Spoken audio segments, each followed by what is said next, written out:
तो सभी लोगों का मेरे चैनल एडुसूप में स्वागत है। आज हम प्लांट किंगडम को कंटिन्यू करेंगे, जिसमें हम आज जिम्नोस्पर्म्स के बारे में पढ़ेंगे। इसके प्रीवियस लेक्चर में हमने पहले एल्गी, फिर ब्रायोफाइट्स, फिर टेरिडोफाइट्स को डिटेल में डिस्कस किया था। तब उसका फोर्थ क्लासिफिकेशन जिसमें आते हैं जिम्नोस्पर्म्स। तो हमने जैसे देखा कि एल्गी एकदम थैलॉइड स्ट्रक्चर थे, फिर आए ब्रायोफाइट्स जो थोड़े डेवलप हुए, जिनमें root like stem like structures आए। फिर आए टेरिडोफाइट्स जिनमें वेस्कुलर टिश्यू पहली बार आया। तो अब जिम्नोस्पर्म और डेवलप प्लांट्स थे, तो इनमें सीड फॉर्मेशन शुरू हो गया। जिम्नोस्पर्म्स में सीड फॉर्मेशन शुरू हो गया। तो जिम्नोस्पर्म बहुत ही बड़े प्लांट्स होते हैं। तो इनकी मेन स्पेशलिटी क्या है? ये जिम्नोस्पर्म्स में क्या स्पेशलिटी है कि इनके में कोई ओवरी वाल मतलब ओव्यूल्स कवर्ड नहीं है। तो ओव्यूल्स में नो ओवरी वाल्स। तो ओव्यूल्स इनके ओवरी से कवर्ड नहीं होते। तो ओव्यूल्स जो होते हैं वो होते हैं एक्सपोज्ड, मतलब सराउंडिंग एनवायरनमेंट में ये खुले रहते हैं। तो इनके भी पोस्ट फर्टिलाइजेशन डेवलपमेंट में इनके जो सीड है वो कवर नहीं होते। तो सीड इनके कवर नहीं होते। तो ये है नेकेड सीड बोल सकते हैं इसको।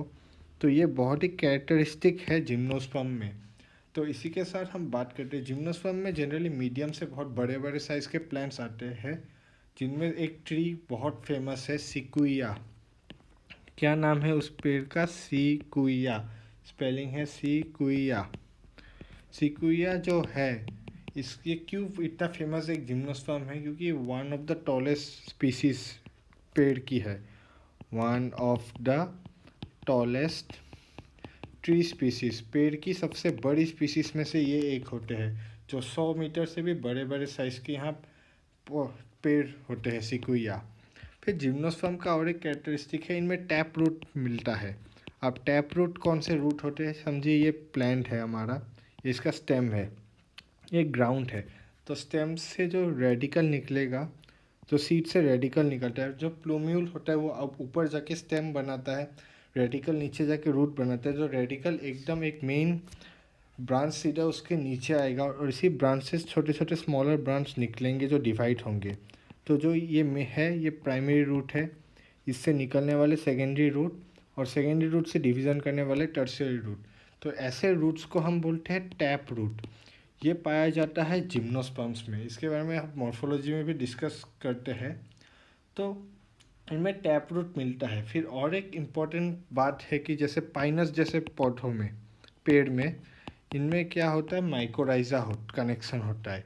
तो माइकोराइजा के बारे में थोड़ा डिस्कशन किया भी था हमने। माइकोराइजा में क्या होता है, रूट ऑफ जिम्नोस्पर्म के साथ फंजाई एकदम म्यूचुअलिस्टिक रिलेशनशिप में होता है। जो पाइनस होता है वो फंगाई को फूड प्रोवाइड करता है, और फंगाई इसको अलग अलग न्यूट्रिएंट्स ज़मीन से पास करते हैं। तो इनमें एक म्यूचुअलिज्म सा रिलेशनशिप होता है।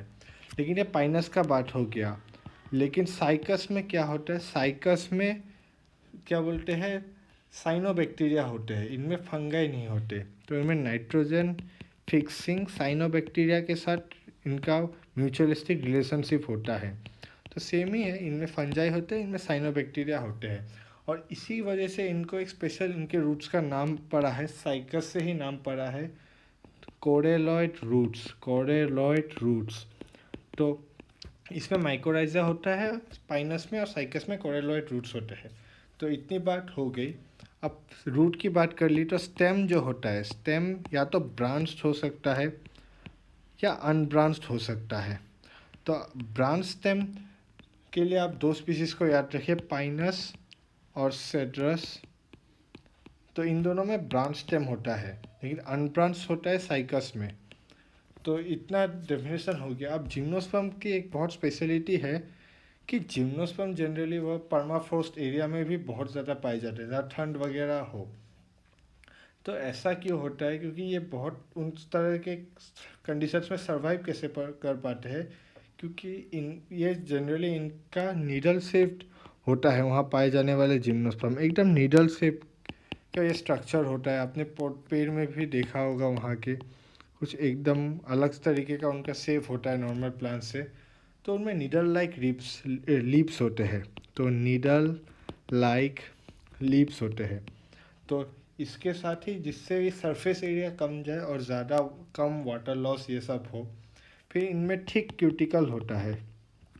थिक क्यूटिकल का लेयर होता है जो एकदम इनको कवर कर लेता है, और इनमें संकन स्टोमाटा होता है, अंदर घुसा स्टोमाटा, जिससे कि कम से कम वाटर लॉस हो इन पौधों से। तो इन कुछ कैरेक्टर्स की वजह से जिम्नोस्पर्म्स अलग अलग हैबिटेट्स में भी सर्वाइव कर पाते हैं, एकदम ठंडे एरियाज में भी।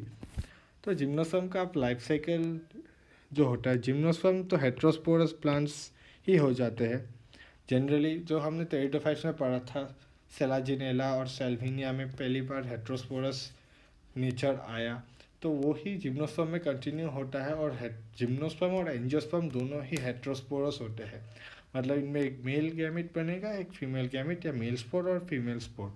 तो दो तरीके के स्पोर बनेंगे, एक होगा माइक्रोस्पोर और एक होगा मेगास्पोर। मेगास्पोर बड़ा, माइक्रोस्पोर छोटा। तो ये दो तरीके के स्पोर तो अलग अलग कोन्स में बनेंगे, जो स्ट्रक्चर होता है जिसमें ये सब डेवलप होता है, जिनमें वही माइक्रोस्पोरोफिल या मैक्रोस्पोरोफिल रहता है। जो माइक्रोस्पोरोफिल है वो कहाँ से डेवलप करता है, मेल स्ट्रोबिलाई से। लेकिन मेगास्पोर अब फीमेल स्ट्रोबिलाई।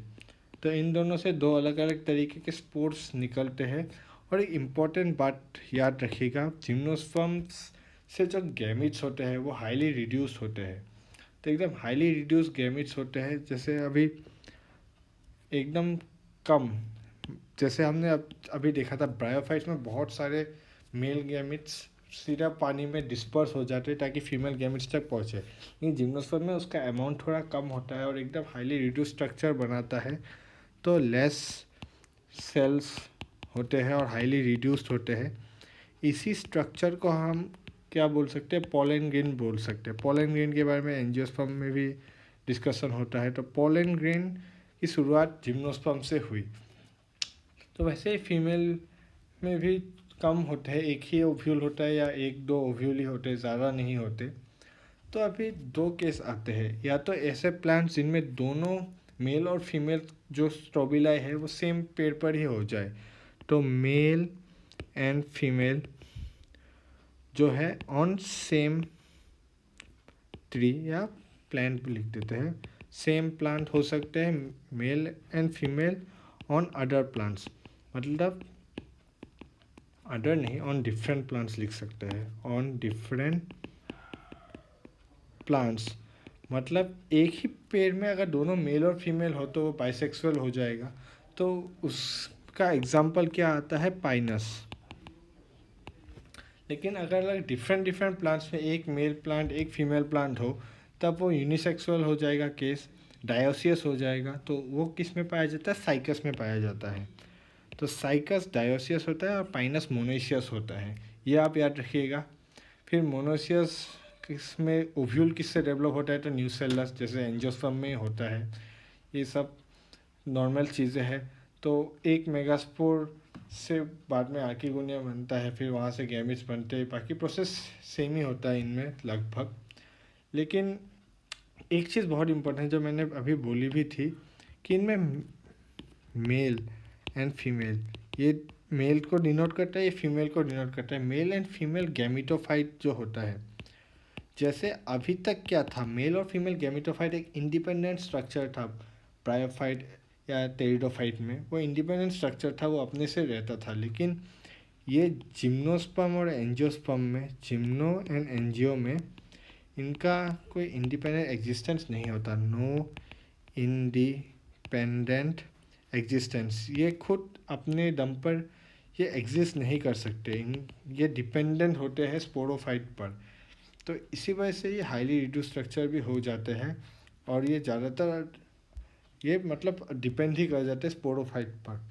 अब हमने बात की पोलन ग्रेन्स की, यहाँ पोलन ग्रेन्स की बात की, तो ये किससे डिस्पर्स होता है अलग अलग जगहों पे, ये पॉलिनेट करता है, तो एयर करंट्स, हवा के थ्रू ये अपनी जर्नी शुरू करता है। हवा से ये हवा के द्वारा दूर दूर तक जाके ये अलग अलग प्लांट्स में जाके ये पॉलिनेशन करके फर्टिलाइजेशन करेगा। तो यही हो गई जिम्नोस्पर्म के बारे में।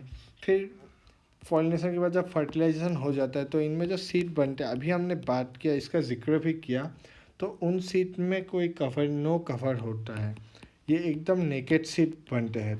तो ये बहुत इंपॉर्टेंट प्रॉपर्टी होती है जिम्नोस्पर्म की। तो इसी के साथ जिम्नोस्पर्म्स हमारा ख़त्म होता है। तो एक बार क्विक रिकैप कर लेते हैं। तो प्लांट किंगडम में हमने जिम्नोस्पर्म के बारे में आज शुरुआत की। तो जिम्नोस्पर्म्स में हमने देखा कि जिम्नोस्पर्म्स का जो ओव्यूल होता है उनमें कोई ओवरी का वाल नहीं होता, वो एकदम एक्सपोज्ड ओव्यूल होता है, जिसकी वजह से इसको हम नेकेड सीड बोलते हैं जिम्नोस्पर्म को। तो जिम्नोस्पर्म एक डेवलप्ड, हाईली डेवलप्ड प्लांट्स होते हैं जो मीडियम प्लांट्स या एकदम हाई प्लांट्स इसमें पाए जाते हैं। तो इसका एक बहुत इंपॉर्टेंट एग्जांपल है मेटासिक्विया, जो one of the tallest species, बहुत बड़े बड़े पेड़ होते हैं। आप इंटरनेट में भी देख सकते हैं डायग्राम, इनका बहुत बड़े पेड़ होते हैं ये। फिर इनमें टैप रूट पाया जाता है। टैप रूट कैसा होता है, रेडिकल एक मेन ब्रांच की तरह यहाँ से निकलेगा ज़मीन के अंदर, फिर उसी मेन ब्रांच के से सेकेंडरी और टर्शियरी ब्रांच ऐसे निकलेगा। तो ये जो सिस्टम होता है इसको हम टैप रूट सिस्टम बोलते हैं। ये डाइकॉट्स में मेनली पाया जाता है और जिम्नोस्पर्म में भी पाया जाता है। तभी किसी किसी रूट में माइकोराइजा का कनेक्शन होता है, किसी किसी रूट कोरेलॉइड रूट होता है। माइकोराइजा वो होते हैं जो पाइनस में पाए जाते हैं। पाइनस और फंगाई का जब म्यूचुअलिस्टिक रिलेशनशिप हो तब उसको माइकोराइजा कहते हैं। लेकिन साइकस के साथ अगर nitrogen fixing cyanobacteria, blue green algae मतलब के साथ रिलेशन हो तो वो कोरेलॉइड रूट कहा जाता है। स्टेम जिसमें ब्रांच हो पाइनस और सिट्रस है, लेकिन अनब्रांच स्टेम पाया जाता है साइकस में। कुछ कुछ जिम्नोस्पर्म एकदम परमाफ्रोस्ट ठंडे इलाकों में भी पाए जाते हैं। उनमें क्या स्पेशल होता है, उनमें नीडल लाइक लिप, एकदम पतली सी लिप होती है, ठीक क्यूटिकल का लेयर होता है, उनमें संकन स्टोमाटा होता है। जिम्नोस्पर्म के में हेट्रोस्पोरस होते हैं तो दो स्पोर्स बनते हैं, माइक्रोस्पोर मेगास्पोर। माइक्रोस्पोर मेल स्ट्रोबेला में बनता है और मेगास्पोर फीमेल स्ट्रोबेला में बनता है।